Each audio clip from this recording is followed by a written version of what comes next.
Ready?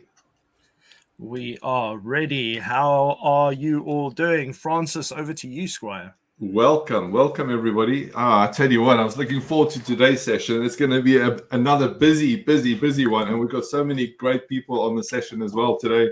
Thank you very much, Mac, as always, to help us and to set all this stuff up. And also remember to remind everybody about our session 10 days from now to do the audio version of this. But today we're going to talk about why people hate passwords. But more importantly, why should people love them? Because if you get to love them, they not only will it save you time and energy and heartache, but we're going to show you today, or we're going to share with you. I've written a whole list here about what should users' password security habits be. We're going to talk about password strength and complexity and the best practices. Whether you should use unique passwords and the dangers of course, reusing passwords. Is it safe to save your passwords in your Chrome browser or your Safari? Is password managers now the way forward? Two-factor authentication, should you use it, or how's the best way of using it? And how often should you change your password? We get asked that question a lot. And then we're going to talk, especially Ben is going to get this one, talking about phishing and social engineering attacks and the golden rule around passwords. And then we're going to talk about using passwords in public Wi-Fi areas. And then hopefully, if the time permits, we're also going to talk about biometric authentications, different types of passwords that we can use. And one that I'm specifically looking forward to is Louise is here today. And Louise is going to talk about, how do kids feel about passwords, and do they actually embrace using passwords? And Hannah, welcome. So sorry you didn't have the link earlier, but normally Simon Newman joins us, and you're standing in for him. So thank you so much. And so we've assigned people to different topics.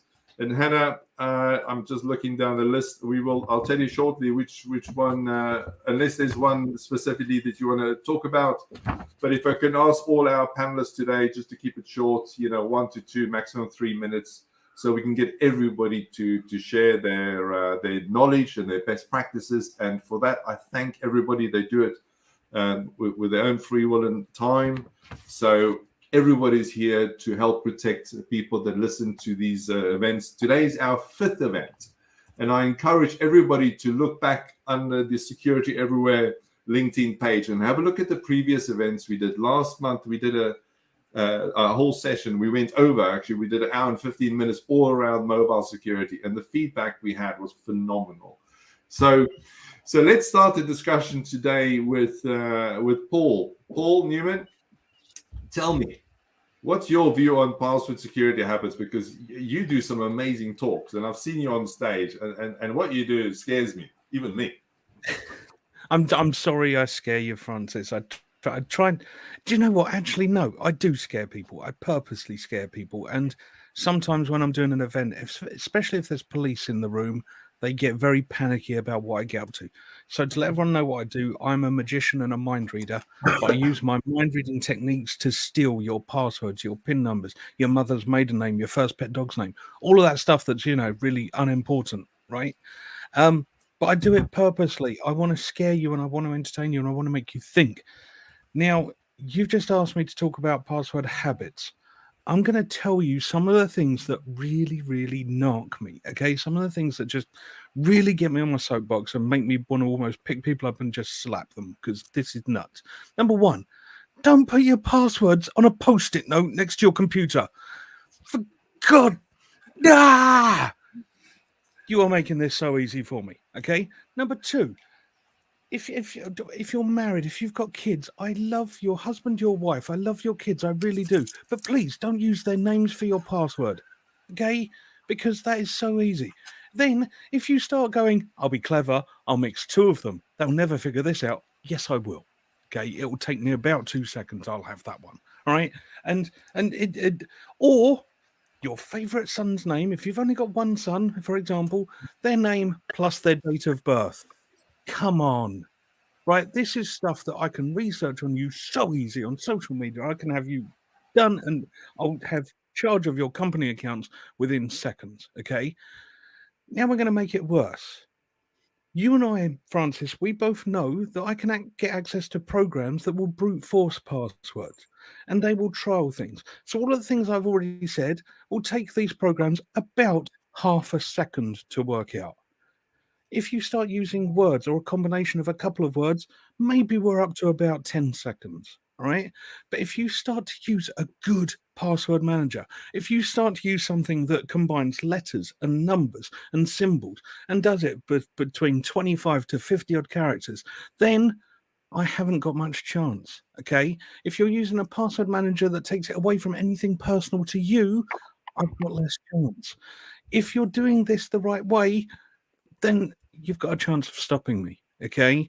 The truth is, if you don't use something other than your own human brain, I can get you. That's the truth of it. And I'm going to go and relax a bit because I can feel my heart rate's already gone up. I'll go sit in the corner for a minute. Paul, that's a great start. I must tell you a story. You just made me think now. The other day, I'm on a call. This lady phones me up and she was referred. And while she's talking to me, I mean, one of the services that we offer companies or people is that we can go on the dark web. You know, we can buy some really bad stuff. And normally this is where they sell everybody's compromised passwords, you know. So anyways, I'm talking to her and I'm running a quick report and I could see all her compromised passwords on the dark web because we can see the full password. I said, so Mary, how's Lola doing, your dog? Because what? She says, no, Lola died about 2-3 years ago. I said, I'm so sorry to hear. And then all of a sudden the penny dropped. She says, how did you know I had a dog called Lola? I said, because every other hacker and scammer has already bought this data for less than 1 penny per record. And that's how I know. This is it, for less than 1 penny per record. If you've been involved in any account that's had a breach, and unfortunately there's lots of them, right? If you've used your own human brain to come up with your passwords, even if you've changed those passwords now, you've probably done slightly different connection of the same things. You might have had first child, then last child plus a date. And, you know, if you've now switched it to last child and then first child, I'll never work out that difference. Yeah. Anyway, listen, I think hopefully after today, people will think twice about this. Thank you, Paul. Let me pass straight on to Theo. I want Theo to talk about, you know, password strength and complexity, best practices. And you know what I love best, Theo, when I speak to people and say, yeah, I know, you know what? I use 3 different passwords and I've got a 1 exclamation mark. And then next time around when I change my password, I put 2 exclamation marks. And then the next time I put 3 exclamation marks and I feel really safe. What do you say, Theo? It reminds me of a show that Michael McIntyre did, where he tells the whole crowd that he now knows their password, and that's exactly the methodology that he used. So, you know, you don't take my word for it, but let's take a look at what the NCSC, the National Cybersecurity Center, say when we are looking at something like Cyber Essentials. And they recommend that you either use an 8-character password, but it has to include or be accompanied by multi-factor authentication. But the minimum requirement is actually 12 characters. And those 12 characters have to be a combination of, exactly as Paul said, numbers, letters, symbols, not something that you're easily going to remember. And quite frankly, the easiest way to generate those types of passwords would be to use something like a password manager. You know, if you're looking to change passwords, or you're looking to have different passwords, which you should be doing for each of your accounts, there's no way that you're going to remember 12 characters or stronger, 25 plus, by using your own mind. You have to use something like a password manager. Let's sort of give you the idea where we should be going. You're muted. You're muted, Francis. One day. I like talking to myself. I thought you were very good at lip reading, Theo. But so, you know, I know that Paul alluded to earlier. What would you say is the minimum character for a password today? Is a good password that I call one that's hard to crack? My default is 12 to 15 as a start with multi-factor authentication on it. Yeah. Well, we we agree with that, but did you know now with our password manager we go for a minimum of 20 characters. Good. And later at the end of the show at the session, I'm going to share with everybody quite a few good websites that you can go and look at. And one of them is how long it will take to crack a password. And if you put this 20 character password in, it takes on average 1.3 sextillion years to crack. And I'm sorry to tell everybody, you're all going to be dead by then. Yeah, So, but sure. that's kind of our minimum yardstick to start with 20, or like you said, the minimum 16 upwards. Otherwise, but remember, if you can remember a password, it's simply not good enough. That's my view. Let me pass straight over to who shall we go for next? Richard, let's talk about two-factor authentication, and remember to introduce yourself and tell everybody what you do for a short sentence. Sure. So, Richard Fincher. So, I've been running a company for about 25 years that does this email hosting product, amongst other things. And we're very keen to persuade people to use two-factor authentication. I have this phrase, which is passwords aren't fit for purpose, which is, so essentially, it's a bit like having a combination lock and a key lock on your door. So one thing is something you've got, your key, and the other one is something that you've remembered or otherwise stored, which is the password. Now there's kind of two types of two-factor authentication. One is where it sends you a text message, and the other one is a bit more advanced, where you have one of these things like Google Authenticator. So which is better? Well, people can clone your SIM card. They can also steal your phone. They'll try and snatch it from you while you're using it, so that the lock on the phone doesn't engage. So bear in mind that if somebody has your phone, then they can often clone the SIM card or whatever, and then they will get that. So I reckon that the Google Authenticator is a better thing. But how about this one? A lot of people I'm speaking to now will use an old, obsolete phone to do their Google Authenticator, not their main phone. Why is that? Well, this phone that they use for Google Authenticator never leaves the house. So no one's going to be able to snatch it from you on the street. You're not going to be able to drop it in a puddle. You're not going to leave it in a hotel room. So that's a little tip that you can do. But also bear in mind that when you get a new phone, don't give away the old phone until you've transferred all of the Google Authenticator codes from your old phone to your new phone. Because if you don't do that, suddenly somebody else who you've given the phone to is going to have access to all your accounts and you won't. One thing I would just finish by saying is Google Authenticator. A lot of people look at it and they think, God, do I really have to do this? And it's a little bit like the famous Irish village where nobody locked their doors because everybody trusted each other. Well, it might have been possible once upon a time not to use Google Authenticator, but that world has long since gone. So, Richard, on that point, you mentioned about text messages as using a two-factor authentication, or to use, an app such as Google Authenticator. Just so everybody knows, the other one that we also recommend, Google Authenticator, is very good, but the other one is the Microsoft Authenticator app, yes, which you can indeed. download right now from the Apple Store or from your Android store. Which one do you think is better, Richard, and why? Which one do you think is the text messaging authentication method or the using the Authenticator app? Well, let's just look at how you know your phone has had the SIM card cloned. See, there was a little while ago where people would go into EE and they would say, "Oh, I'm Mr. Richard Fincher. I just had my phone nicked. Could you please transfer my SIM to a new phone?" Of course, you spend £1,000 on the new phone with the shop, and of course they want to help you transfer your number. The only problem is the person who walked into the shop isn't Richard Fincher at all. So when I'm using my phone at home, I suddenly wonder why I've stopped getting any phone calls.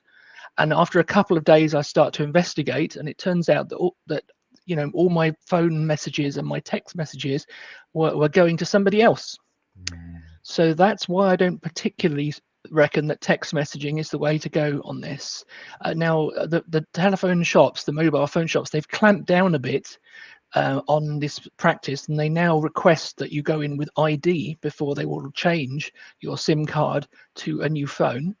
But that's still potentially a source of, I mean, what if you knew the person? What if you're a hacker and you knew the person in the mobile phone shop and they were on the take? So I still am not super keen on the text message version of two-factor authentication. I much prefer Microsoft Authenticator, Google Authenticator. Adobe have got their own one, but it only works with their products. And obviously you can't have a separate app for every kind of piece of software that you want to unlock. But yeah, I mean, the Microsoft one does a few other things for you besides the basic unlock, doesn't it? I think, Francis. Yeah, it does. It does a whole lot of the whole. I mean, they keep on adding new features, but I think thank you so much for your answer, Richard, which was very good. And in the last session when we covered the mobile security in detail, we spoke about the SIM pin, and if we have time, I'll touch on it again maybe later. But that's how we avoid that problem of people cloning your SIM, because we dealt with four new cases in the last 2 weeks. Have where you people really? were cloned. So still very much a live issue then. Yeah. Mm. Sorry. If I could step in there, you don't even have to go in the shop anymore.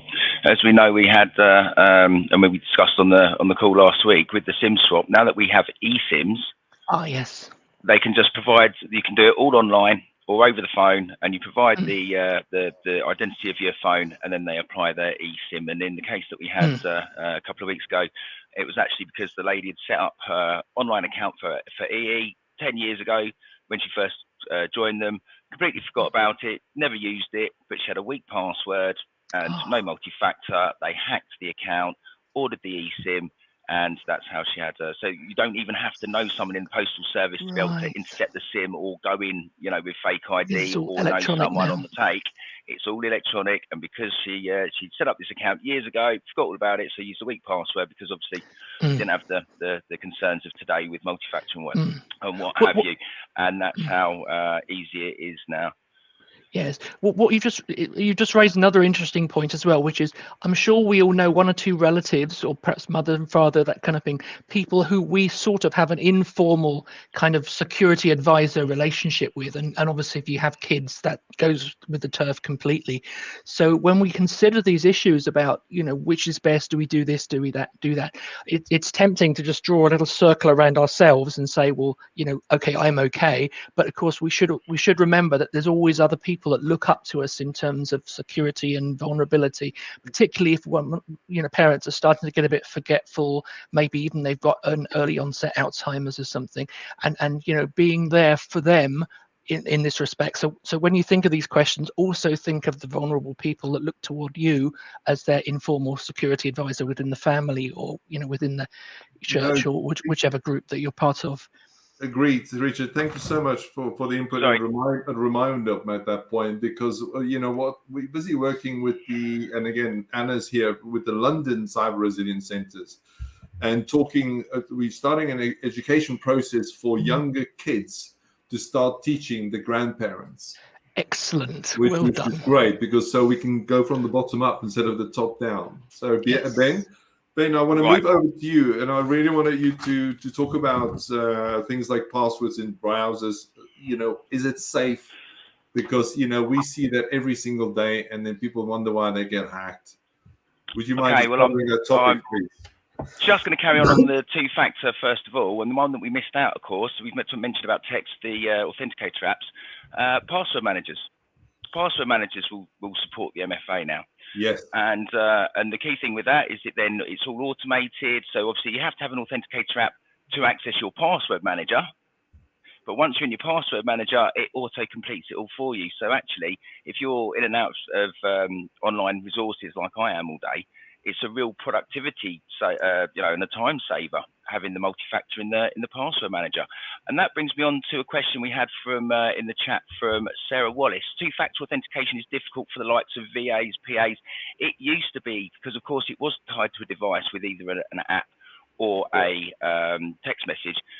But if you set it up in a password manager, you can then share that password. So now suddenly all the people who have access to that password now have access to the multi-factor as well. So where it was a big issue, Sarah's exactly right. But actually using a good password manager that can securely share the passwords with the multi-factor actually completely circumvents that. So there's no reason now why people shouldn't be using multi-factor on all their accounts. And the ones that are likely to be shared with the PA are likely to be quite sensitive in terms of the data they contain. So they should be secured, if not as much or more than others. We did also have a question from Sean Durant, because we were talking about the password habits. Is it better to use 3 random words together? You can, but what's the chance of remembering 3 random words? You're better off using a phrase or a small sentence.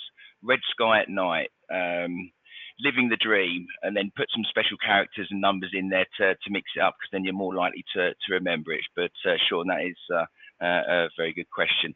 So you mentioned about browsers, passwords in browsers, nightmare. Obviously, we've got all these passwords.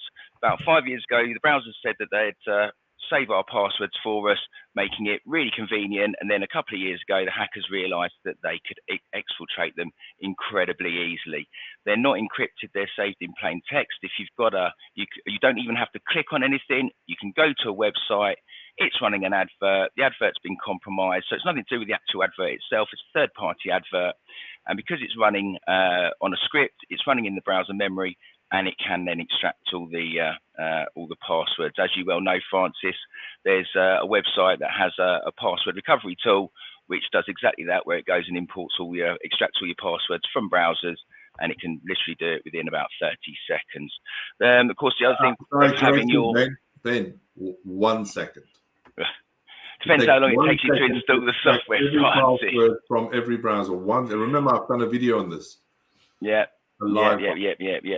But of course, the other thing that we wanted to mention was that if you've got your password saved in the browser, and this is particularly going back to our relatives and older people, you know, we've come across cases where people have been scammed and allowed somebody onto their computer, thinking they're from Microsoft support or from BT to do with their broadband. And if you've got your password saved in your browser, they can go straight into all your resources. They can just go into the browser history, see what you've accessed, and then it's automatically logging you in. Which then brings you on to, and this was a very good point you made, Francis, about that when you go to a website, it says trust this device or stay logged in. Again, a bad thing to do, because you're just keeping the door open, and then should anyone get into your browser, they've got completely free access straight into your resources. And what they do is they steal something that's called a session cookie. So when you log in, the website sends your browser a session cookie to say this person has successfully authenticated using their password, multi-factor even, and this is how long they're allowed to stay logged in for. And the attacker can nick those session cookies to then access your resources without having to use any authentication, because the session cookie is the authentication. And of course, if you put stay logged in, the time limit on that session cookie is going to be that much more that you're just leaving the door, as I say, even wider open. But just to finish my little bit, one of the things that's key for me when we talk about passwords, and this goes on to phishing and social engineering, when you get that email and you click on the link, and what the attackers do is they'll compromise, they've got a compromised email account, and they go through the contacts, and you're on their contacts list. So you've now received an email from somebody you know that you have regular contact with, and it's saying, I want to share this document with you. Please click this link. And so you think, well, I trust this person. You click the link, and then it asks you to put your username and password in. The golden rule, everybody, if there's one thing I want everybody watching this session today to take away and tell everybody, especially friends, family, and the people who are less technically aware, you should never need to put in your username and password to access somebody else's document. They should be providing you with the password you need to access their document. And the scammers rely on this phishing technique to get you to put in your credentials to access this document so that they can steal them and then compromise your account. So it's the golden rule. If somebody's sharing you a document, if somebody's asking you to access one of their resources, they provide the password. Never, never, never put in your own username and password. So thank you very much, Francis. Thank you, Ben. There's a lot of information there that you just shared, and I think people have to listen back to that maybe 2 or 3 times to really take to heart all the things you said in those few minutes, because, you know, The other example that I saw even this morning, which I'll add to what you said, was I logged onto my Facebook account and I put in my username password using our password manager. And then, of course, I asked for my two-factor authentication code. And when I put the code in, which only lasts for 30 seconds, it popped up and says, do you want to save this in your browser? And I said, no.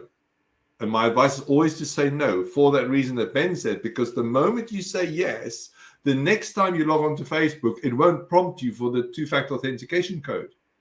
So if somebody can get onto your computer or steal your cookies, which stores that information inside, that's what the cookie does, they will then be able to take those cookies away and save them on another computer, log on to Facebook, and they straight into your account without needing the two-factor authentication code. So please never, ever say yes to saving that information in your browser, ever. And my other tip is if you we're going to discuss it later, but once you've moved all your passwords into a secure vault using a password manager, go and delete all these old unsecure passwords sitting in your browser. And on that note, William, I know you're itching to talk as always. Am I? Contribution. You're one of our top clients, and you've been in this game for a long time. Can you expand to me, around the dark web and, why the whole password, where does all this stuff start and how does it spread and why do people get attacked? And because they don't even realize that, their Garmin account has been hacked or their LinkedIn account has been hacked. And now all of a sudden the stuff is out there completely unknown to them. So if you'd like to explain to people why knowing, in other words, monitoring the stuff is so important and being alerted the moment you've got a compromised password. I set my email password in 1996. That was my first email. My password length was 5 characters. No special numbers, no special things, anything. The advice wasn't there, was it? Right? And there was no minimum rules over how the length and the complexity of the password that we see today. I like using passphrases, exactly what Ben said earlier. I can remember them. I've got a good memory for abstract things that are not relatable back to me. But I think there's always a continual battle with passwords from convenience versus security. That's the big thing, isn't it? And if we make things, we spoke about not writing notes on passwords on notes, right? Leaving them by your desk. It's massively important. It's a huge faux pas. But the problem is that as security professionals, if we make the controls too onerous, that the password changes every 30 days and that you can't reuse the same password, well, that encourages that type of behavior. So sometimes we have to be balanced with how we view security in enforcing the kind of controls that we put out. To answer your question, Francis, because of convenience, because it's a nightmare to try and remember all these different things, because we're not the quickest typers, right? And so we get used to the pattern of our password, not so much the word, but typing the pattern. It becomes second nature, right? Reflex type action. So because of that, we reuse passwords and we call that daisy chaining, right? So we reuse them. And the problem with that, I suppose, is that because we have so many different sites that we create registrations for, that we sign up to, and that can be a plethora of everything, right? Some of these sites do not have very good security controls on them. They're breached. And when that's breached, that list then gets exfiltrated and taken away. And that gets traded on the dark web, so Francis, you put up a link for Have I Been Pawned, didn't you? Where you can check your password to see if it's been involved in public breaches. And that's a really good place to start. Unfortunately, on the dark web, these are sold and traded for, like you said, pennies, which is the real frightening thing with it.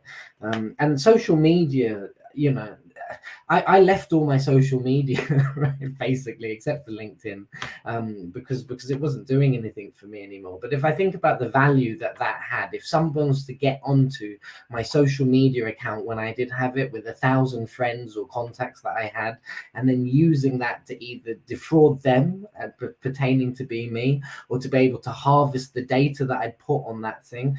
Think about if somebody gets into your phone and they get into your Google locations and you've got location services services activated. They can see all your movements and trace all of this. So there's so much data available on us. That password, that is the mechanism to get in. And yes, we have multi-factor, and hopefully that's illuminated why it's so important to have additional layers that protect our identity and our information from getting out. I'll just say one last thing as a thing. I came up with this really smart idea. I thought it was smart to buy a random book, right, to hold my passwords, which everyone says is a massive no-no to do. And I thought, I'm going to be really clever, right? Not only am I going to hide this book in an innocuous place, but I'm going to write the passwords in invisible ink. That way I have to use a blue light to be able to read them, right? Fantastic idea, except I never realized that the bloody invisible ink fades after about 6 months and it's not legible anymore. So there you go. Learn vicariously from me. I'm a dummy with that one. It's simply brilliant. I speak to a lot of people. They say, "Oh, no, I've written my passwords in a book." I'm like, "Wonderful. Do you have a cleaner?" Yeah. So where do you put your password? Oh, no, it's on my desk in my office, my home office. I said, "Great." So do you ever leave the cleaner alone? No, listen, all cleaners are not crooks, but And I said, so they can't open the book and read your stuff. And so, God forbid, if you had a flyer, a flood, or theft, how would you get your recover your passwords? No, it won't. I'm like, okay, do you see that as a problem? Theo, I want to come back. Thank you, William, as always. Theo, on Thursday, so last Saturday, Theo and I and a few of us were together actually in close to our office, and believe it or not, but we attended a duck race. This is a yearly event next to the office, and they put the ducks in a lock, and you can buy a duck, and the duck comes all the way down, but that's beside the point. So my daughter was there, and this bloke sits next to my daughter, a friend of hers. Theo, tell us the story. What happened next? Well, just to clarify, it's rubber ducks. It was a rubber duck. Yes, rubber duck. Not proper duck. So he's also a magician, and he asked me to, at random, it was scary, Paul, to at random go and search a word on Wikipedia and a topic on Wikipedia that I wouldn't show him. So out of the 15 billion words that are on Wikipedia, I managed to choose one that was 9 letters long. And just by, not even social engineering, just by reading my responses, he was able to get that word. Further to that, he then went and found what I had searched for on Wikipedia, which I hadn't shared with anyone, which not even my wife of 26 years was able to figure out that I would ask this question on Wikipedia. It was quite mind-blowing. I still want to know how he did it. The search term, just out of interest, was frog legs. And he found it within 30 seconds. I mean, how did he do it, Paul? Do you know? Dude, I do exactly the same thing on stage. I can't tell you because the magic circle would send ninjas after me and kill me. Okay. Sorry. I was going to say, Paul, don't tell them. Don't tell them. Good answer, but not going to happen. Not going to happen. It's you know what? We'd love to have everyone on one of the sessions. It was just mental. It's all anyway. Moving on. Hannah, please introduce yourself. You are, dare I say, much better looking than Paul. That normally attends from the. Sorry, not Paul, from Simon from the Hertfordshire, from the Cyber Resilience Centre. But thank you so much for coming in this place today. And your topic is all around, the unique passwords and the dangers of reusing passwords, because you deal with so many businesses and you see this all day long. Why are people doing this, and what are the Cyber Resilience Centres doing to help educate or help people prevent using these bad habits? So thanks, Francis. So at the Cyber Resilience Centre for London, we help small to medium-sized businesses strengthen their resilience against cyber threats. So we offer free support and guidance and information, but much of our guidance is in line with the National Cybersecurity Centre. So it's all there already. We're just sort of reiterating information that's already out there and freely available. And part of my job is going around the businesses, talking to them face to face about all this information, because they don't have the time to sit on a webinar such as this, because their daily life is business, and they lose money if they close up their business. So that's why we actually take this information to the high street and have all this conversation with them. And much of it is purely just, I think it's just that they think they're too small to be a target, is first things first. They think, well, surely cybersecurity is meant to be applicable mainly to the big people who have e-commerce websites like, Amazon, Google, Facebook, all of those. They think that they're the ones that need to take the security seriously and look after people's information because they're providing the online platform service. But I always explain it as like, if you're in a flat block, for example, you have a landlord who looks after the wider building and they provide all the facilities to keep that building locked. They give you a intercom and a key fob and things to keep those doors locked. And, also they have maintenance and look after the building and the overall premises. But if you leave that door unlocked and leave your own front door unlocked, then you're opening yourself up to robbery. And that's essentially what these online platforms are doing is, they will keep your information safe and provide you a service as they're meant to, but if you don't keep your own doors locked, then your accounts are going to be hacked by criminals. So strong passwords are needed for that, but also if you use the same password for every online account and your one password is compromised, criminals will try every other online platform, and you're probably most likely going to be on Twitter, Facebook, LinkedIn, all of those. And most people think if I use the same password for all my social media accounts because it's easy to remember, it's just, I think, a matter of coping and things. We have so many passwords to remember that we actually reuse them all. But they think, let's use one password for all my social media channels. But criminals know this. And so they're going to then try it for all your other accounts as well and they just like the challenge of seeing how far they can go, how many extra accounts can they hack. And it's so easy for your passwords to be compromised nowadays, in a data breach that's out of your control. It's easy to fall victim to scams, which someone will talk about later.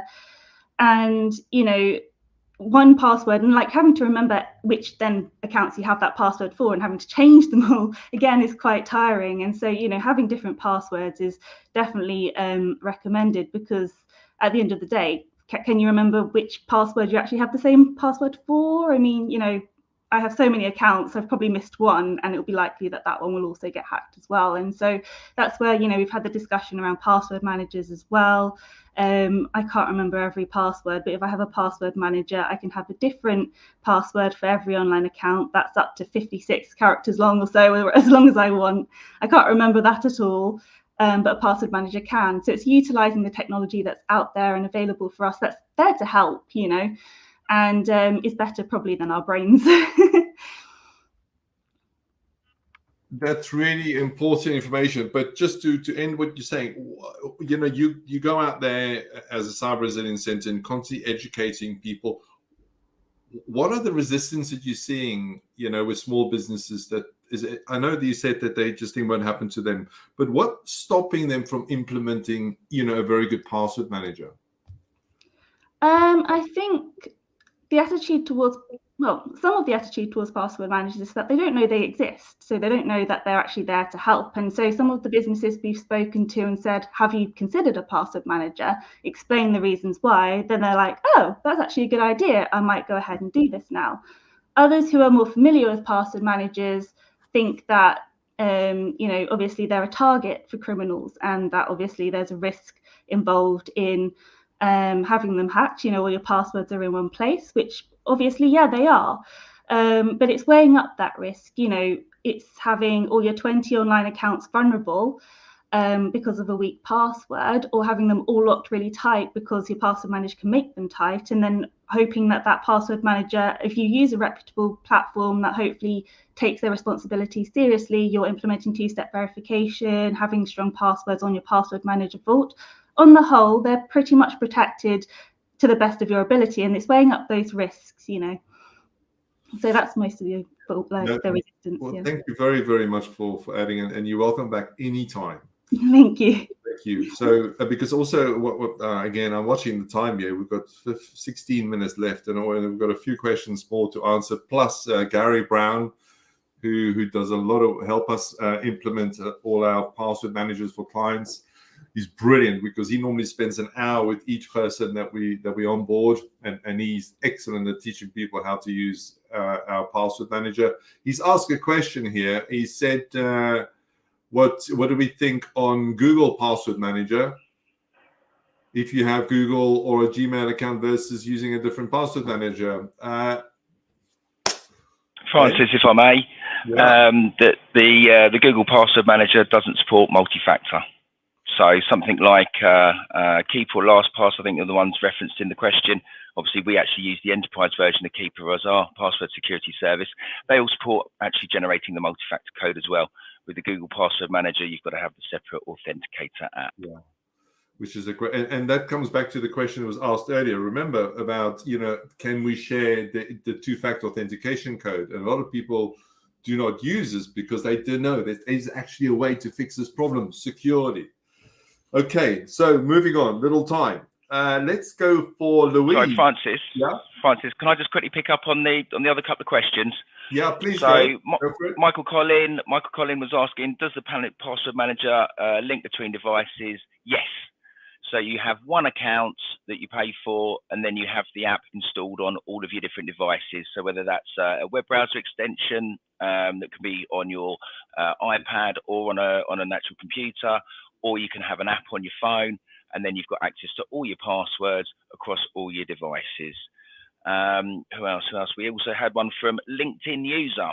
What if I forget the Password Manager password, or the password gets compromised? Well, if the password gets compromised, we certainly with our service, we enforce multi-factor. You have to have multi-factor to secure the Password Manager account to prevent it getting compromised. And if you forget the Password Manager, there are recovery mechanisms. So whether it's a secret question that you define, or a lot of them now provide long codes that you then have to take down, or if again, because we provide our password security as a managed service, we can actually turn on account transfer if you'd like us to, so that we've always got the possibility to recover the account for you. But obviously that's at the user's discretion. We did have one more that I picked up on. Sarah Wallace did actually, after the PA question and multi-factor, asked about eSIMs and how we can protect up against those. So we did cover that briefly on the last month's LinkedIn Live, which is available on the Security Everywhere LinkedIn page. It's a really tough one because it's a new scam that's just been sort of taken up. If there is an eSIM that's provided, the mobile company should provide you with notification via a text or email to say your eSIM is going live, and therefore you've got the chance to actually contact them to say it's not you. But at the moment, it's a very, very tricky topic. So yeah, Sarah, I suggest you go back and look at last month's LinkedIn Live, and I'm sure it's going to be a topic of discussion that we dive into again very soon. Exactly, but Ben, I did this for that other lady was done the other day, and again we turned on SIM pin on an eSIM, and I've done probably another 20 people in the last month. So please turn on your SIM pin on your eSIM, because that'll stop people from cloning your SIM, whether it's physical or not physical. So yeah, and again that's in our LinkedIn Live from last month. It is. I'm just looking at one of my slides because, as you know, I do a lot of talks on the subject. And one of my slides that I actually got from the Cyber Resilience Center in 2007, Microsoft estimated that the average person had 6 passwords. Who wants to guess in 2022 what that number is now risen to? 28. Anybody else? 16.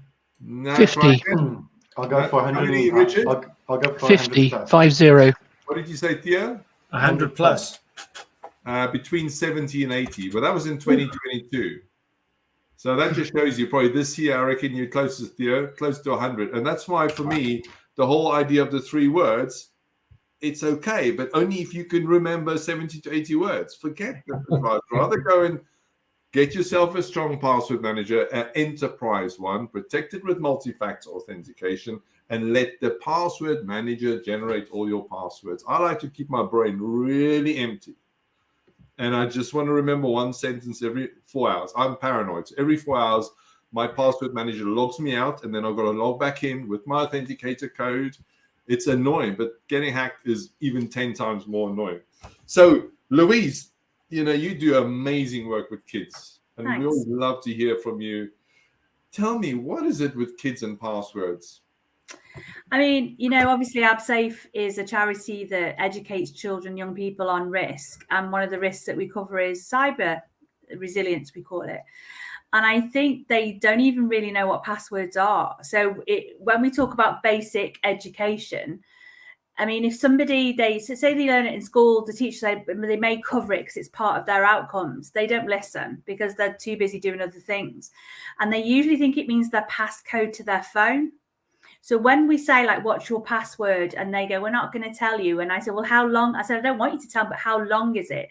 They'll say it's either 4 or 6 digits because they believe their password is their passcode to their phone. So when we look at basic education, we're not even meeting the basics. And like you, Francis, with your visit, is I'm constantly astounded by how little they understand about security online and using different passwords with different applications. So what we did, in the before the end of term in Scotland, it's a little bit earlier than England, is that we developed a room where they had to figure out how they would gain information. So on a very, very basic level, it's not similar to what Paul does because he's amazing. So we give them clues. So it's almost like an escape room. So they go onto, we've created a Facebook. So they go on the Facebook where they get information about a mother's maiden name and what date of birth the kid is. Because 2 years ago, there was a post saying, oh, happy birthday to my beautiful grandson, or whatever it may be. Then they have to go onto Instagram and they have to piece it together. And what we're trying to teach them is that every step of that way could have been prevented by not disclosing information on either TikTok or because that's their main go-to now.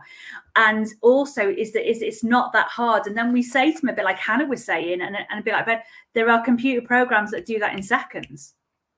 So it may take them our sets are 23 minutes long. It may take them 23 minutes.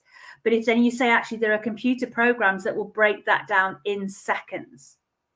So we're trying to get them to start critically thinking about their security. And it's a bit like what I was saying before, Richard, is they've all got very nice North Face jackets, or they've got nice bikes, or they've got skateboards. And we say, well, do you just leave them about? Do you just leave them outside? Would you go into the centre of Aberdeen and not lock your bike up? Because the time it takes to really create a good password isn't that much longer than actually locking your bike up.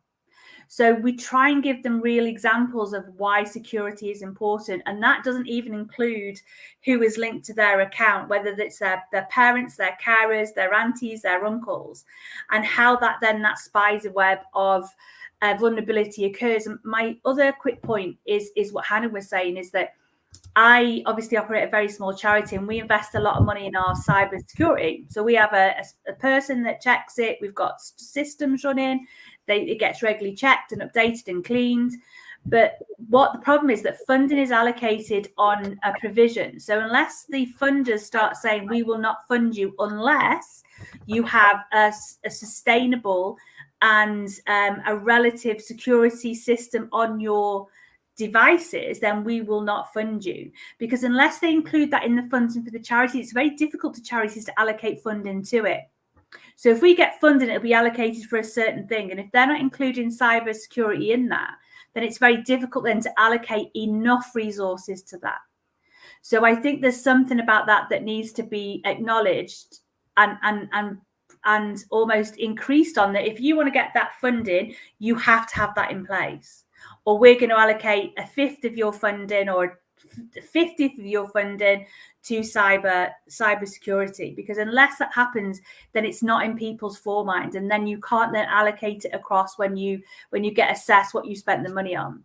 So very quickly, if I put a bid in and my IT cost is quite big, they'll say, what you're spending it on, and I'm like, well, funny you should ask. You should go and speak to somebody I know called Francis, right? So we tell them. So I think there's several things that we can improve on, but I think that is one for particularly small and medium business. And like what Richard said, is that charities need to see themselves as vulnerable because computers don't have morals. and you can't outsource responsibility either. I think it's everybody's responsibility to educate our kids, and I believe we should start at age of 5 and start teaching them. And the one thing that we do for a lot of our parents now, so when somebody comes to us and buy our password security, which is the enterprise version, we include 5 licenses that they can use for their family, which is great, which means you can then give it to a free license to your family.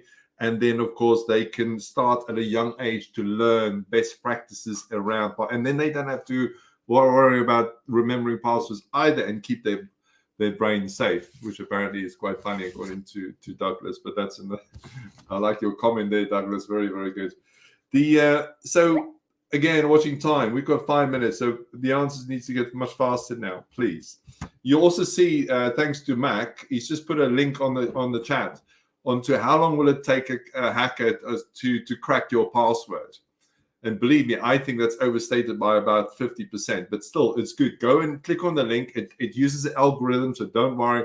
Put in an old password or one of your other passwords and show this as well to your kids or your staff or your family members, and let them see how long it will take to crack an existing password. So looking at my list here, let's go for, I want to go back to Theo and talk about, public Wi-Fi. People sitting there and they're doing banking and they sit there with their laptop and there's a man in the middle attack. Do you want to have just a quick point on that, please, Theo? Don't use public Wi-Fi. Okay, how can we protect people when they're using public Wi-Fi? Because some people don't have a choice. They've got to go and sit there. The kids are getting mad, upset with the partner. They've got to go to a coffee shop. They have to go and sit and work there, so they don't have a choice. How can we secure them? So it's a difficult one to answer. They need to adopt very good security practices for their own devices. So they need to make sure that their devices are up to date, their browsers up to date, the software is up to date. They need to use something like a VPN, and there are free VPNs out there. That doesn't protect the device from local attack if there is a hacker on that network. Ivan has raised a couple of interesting points throughout the conversation, talking about Markdown and a few other things which are outside of the scope of this discussion. But the point is, get yourself a VPN. As far as possible, don't go and enter in passwords, because even if they can't intercept your traffic because you are using the VPN, they could still be looking over your shoulder. They could still be watching what you're doing. They could still be recording what you're doing. So if you have to try and be secure, be paranoid. Think that you are being watched, because you probably are being watched. I hope that helps. It does. Every little bit helps, as they say, always.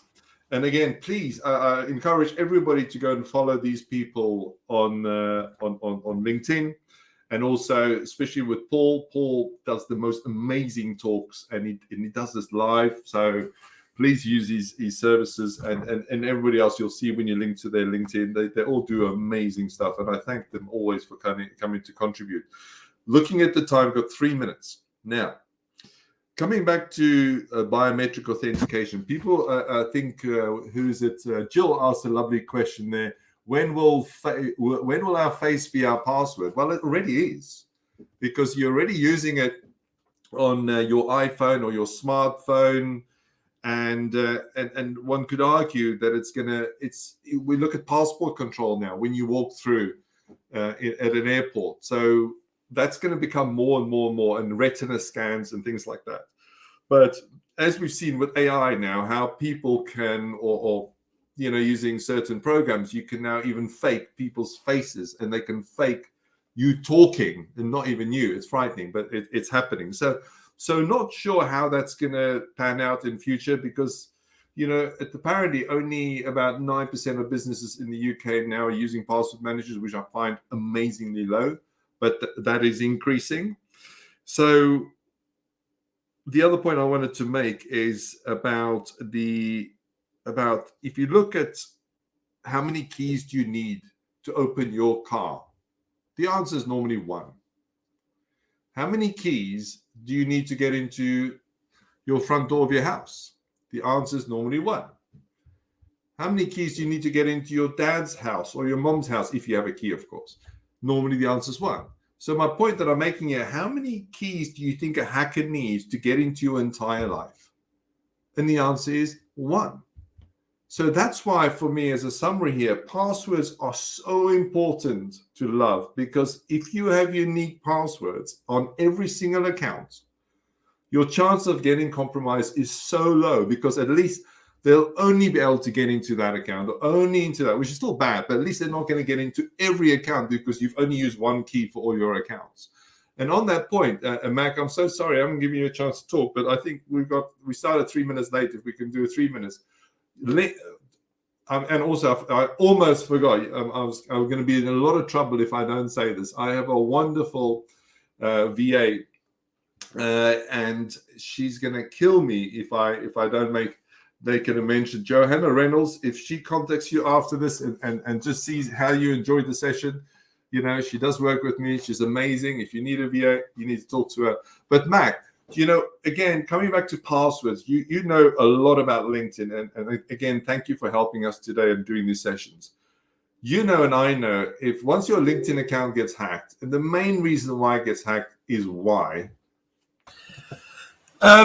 Francis, it's the same thing. It's you know, all the public information that we put out is one, and the other is because a lot of people use simple old passwords. You know, most people, when I start working with them, they use a password that is you know, a friend or a family member's name, and it's the same. And I get the comment of, well, it's the same as my all my other passwords, and I'm like, you just said that out loud. Like, I've just walked into your office. We're trying to help you here, and you know, you're using something that obvious. And to give you an example, Francis, I had a client about 3 years ago who came to me and said, "Oh, well, you know, we want to update our LinkedIn profiles and everything else." We did loads of work with him, and we told him, please, you know, make sure that you check your passwords. But he used the same password on everything. And he then got hacked. His LinkedIn, they went onto his LinkedIn profile, changed his email address, changed his contact number. So when it came to him trying to reset the password, it went to the hacker. And it took him 3.5 months to get LinkedIn to give him access to an account that took him years to build, with all his contacts and connections. And you know, losing contact with his own clients. That this is where, you know, he was showing up in front of them all the time. So mad. And it could have been avoided. Absolutely. Francis, can I share one more thing? Ironically, this came through earlier while we were on this call. Sure. So one of the things that's happening on social media, because of the financial challenges people are going through and the cost of living, is there's an interesting little scam that comes across on WhatsApp Business, especially because how many of us are now putting WhatsApp Business on our Facebook pages, our LinkedIn pages, so that, you know, putting the WhatsApp Business contact number so that people can reach us all the time, and there's a bot that will auto respond. I've just had a message come through because of what I do on LinkedIn. I also have a Facebook page with a WhatsApp message, and the message comes through as, "Hi, my name is Anna, and your resume was recommended to our company by Capgemini Recruiter. After going through your resume over and over and over again," wow, I mean, this is amazing. They really spent some time. "I have a position that is perfect for you and would like to recommend it to you. It pays between 260 and 450 pounds a day. Are you interested? If you are, please add our manager. He will tell you more about it. Please click the link to register. Thank you. And then please reply with any number." Now the link then asks you to enter, because it looks like a Google form, then asks you to enter your Google username and password. And boom, I mean, that's how easy it is for them to literally, and I mean, they've got no credentials on here. There's no company name. The thing that people will see is the money and the opportunity, and that will mask and put them into a lot of trouble. So I thought I'd just put that over. No. I'm so glad you mentioned it. And again, there's so much in my head that I want to share, but there's so little time always. But we've dealt with 5 similar cases since Monday morning, and it's now Wednesday afternoon. 5. And another reason that we haven't mentioned, Ben, is why, and again, I've put our link there to our website, security-everywhere.com. If you want to investigate more about how we do enterprise password managers, please get in contact. But one of the best things about using a password manager, apart from saving you time, when one of those links come through, those dodgy links, if you go back to your password manager and you click on, let's say it was a LinkedIn link, and you go access LinkedIn via your password manager, you will never be caught with a dodgy link because they'll change the link LI to L1 NKE. So if you always access websites from your password manager, not directly, your chance of getting hacked again falls down to close to 0. Such a simple thing. So it's not just the speed, not just saving you time, it's actually making sure that you only ever go to authenticated links, because that's the secure link is saved inside your password manager. Now, finally, thank you for that, Mac.